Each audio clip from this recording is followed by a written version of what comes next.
Ancaman tarif impor Uni Eropa atas mobil listrik China. Kepintaran atau kebodohan. Setelah kalah bersaing, Uni Eropa mulai menampakkan wajah asli mereka mengikuti praktek AS, yang kini mengenakan bea masuk 100% pada semua kendaraan listrik dari China. Rencananya, Uni Eropa akan mengenakan tingkat tarif yang berbeda untuk setiap produsen China, tergantung pada kesediaan perusahaan untuk bekerja sama dengan investigasi Uni Eropa yang telah berlangsung selama berbulan-bulan. Negara-negara barat ini tampaknya tidak perlu lagi berpura-pura berlaku gentleman.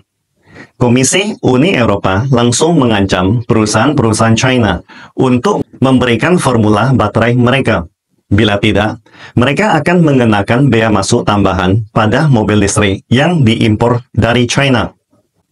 Menurut perusahaan-perusahaan terkait di China, dalam penyelidikan oleh Uni Eropa, mereka diminta untuk memberikan banyak informasi yang berkaitan dengan privasi perusahaan, rahasia dagang, dan teknologi inti seperti baterai. Langkah ini juga mengkonfirmasi bahwa Uni Eropa berusaha menekan perusahaan China dengan menggunakan pajak tinggi adalah manipulasi politik dan pemerasan komersial. Tentu saja, China pasti tidak akan tinggal diam terhadap tindakan tidak masuk akal dari Uni Eropa ini. Itulah mengapa, kurang dari 24 jam setelah pengumuman keputusan oleh Uni Eropa, China sudah merencanakan berbagai tindakan balasan. Menurut Kementerian Perdagangan China, Beijing berencana memperlakukan tindakan balasan yang setara dalam 4 bidang. Misalnya produk susu, produk daging babi, brandy, atau minuman beralkohol suling yang dibuat dengan cara memfermentasi jus buah, dan mobil berbahan bakar besar yang diimpor dari Uni Eropa. Kementerian Perdagangan China mengeluarkan pernyataan bahwa sesuai dengan permintaan berbagai industri berkaitan China, mereka akan melakukan penyelidikan anti-subsidi dan anti-dumping terlebih dahulu terhadap semua produk susu dan produk daging babi yang diimpor dari Uni Eropa. Selanjutnya, Beijing mungkin juga akan meningkatkan tarif untuk brandy dan mobil berbahan bakar besar di atas 2.500 cc yang diimpor dari Eropa. Perlu diperhatikan bahwa saat ini China sudah melakukan penyelidikan anti-dumping terhadap brandy yang diimpor dari Eropa. Dan hasil penyelidikannya diperkirakan akan diumumkan pada bulan Agustus nanti. Jika hasil penyelidikannya menyimpulkan bahwa brandy Uni Eropa melakukan dumping di pasar China, maka China akan mengenakan pajak anti-dumping yang setara terhadapnya.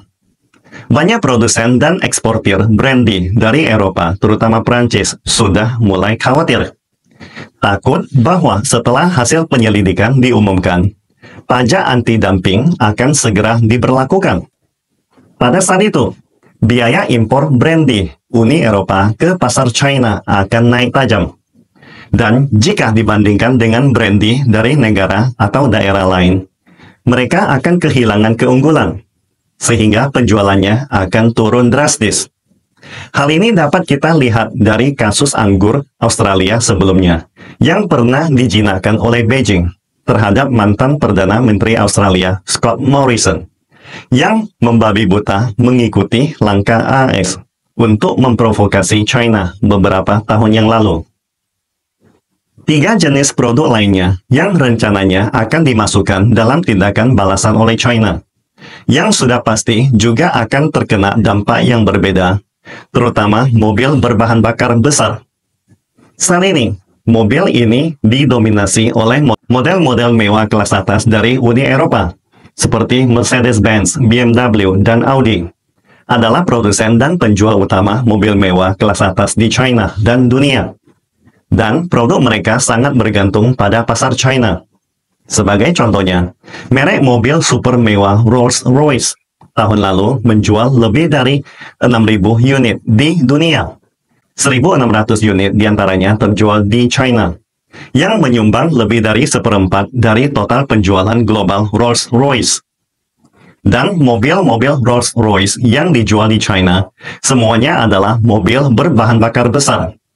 Jika China menetapkan untuk meningkatkan tarif pada mobil berbahan bakar besar yang tidak ramah lingkungan yang diimpor dari Eropa, maka bisa dipastikan ekspor mobil seperti Rolls-Royce ke China pasti akan terkena dampak buruk.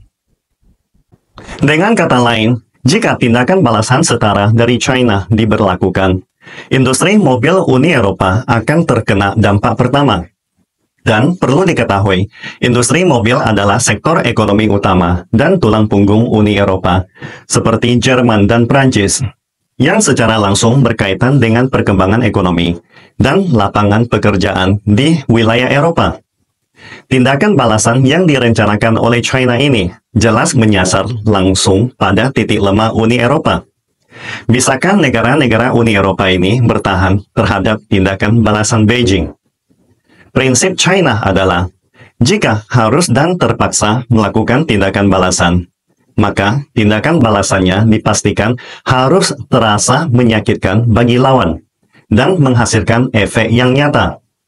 Tentu saja, dunia juga memperhatikan bahwa rencana tindakan balasan setara China saat ini masih dalam tahap persiapan. Sebagai contoh, untuk produk susu dan produk daging babi yang diimpor dari Uni Eropa, jika dilakukan penyelidikan anti-dumping dan anti-subsidi, akan memerlukan waktu yang lama.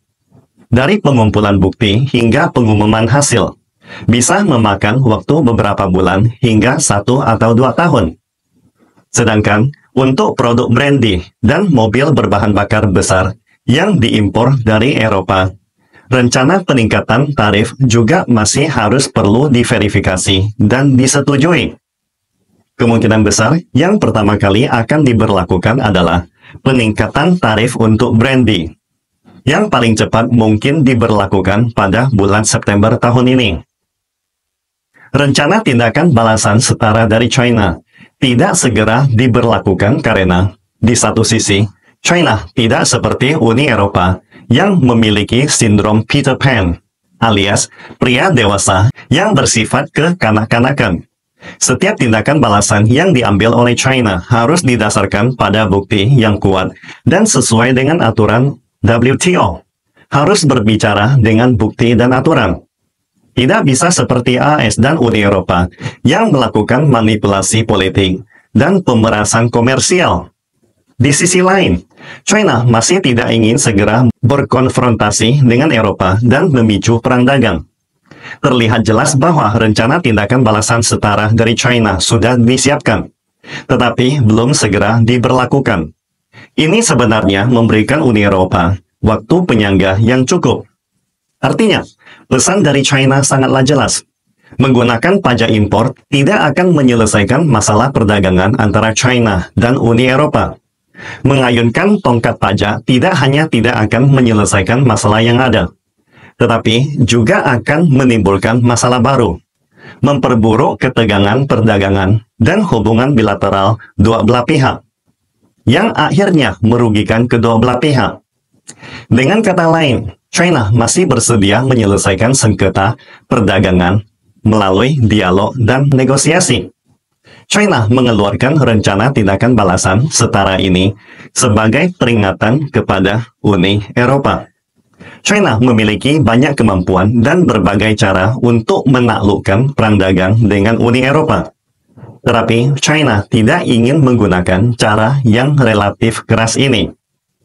Jika Uni Eropa menyadari bahwa perang dagang hanya merugikan kedua belah pihak, mereka seharusnya kembali ke meja perundingan. Namun, jika Uni Eropa tetap keras kepala berjalan dalam kegelapan seperti abangnya AS, maka China juga sudah siap untuk melayaninya.